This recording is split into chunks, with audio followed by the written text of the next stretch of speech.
بقول لك يا بيلي، ما رحتش ليه النهارده عند خطيبتك؟ ما انا يا ماما الصراحه عايزه مني شاشة تلفزيون اكبر من بتاعتنا دي، وانا مش معايا فلوس اجيب لها منين؟ وهتعوز شاشات منك ليه بقى ان شاء الله يا حبيبي؟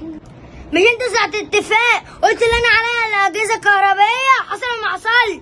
طب والاجهزه الكهربائيه مالها ومال الشاشه؟ انت هتستهبل يا. هم قالوا لي بقى اي حاجه بتشتغل بالكهرباء عليك انت، حتى المكنسه والميكروويف. نعم يا روح امك. لا يا حبيبي طبعا الجوازه دي مش هتتم. ما انا قلت كده برضه يا ماما، مش مهم في منها كتير. بالظبط كده، عايز مني حاجه انا داخله جوه. طب انا بدل ما الجوازه تبوظ اخد الشاشه بتاعتنا والميكروويف بتاعنا واخد كل حاجه في الشقه الاجهزه الكهربائيه. حلوه الفكره دي وربنا لا ياخدك.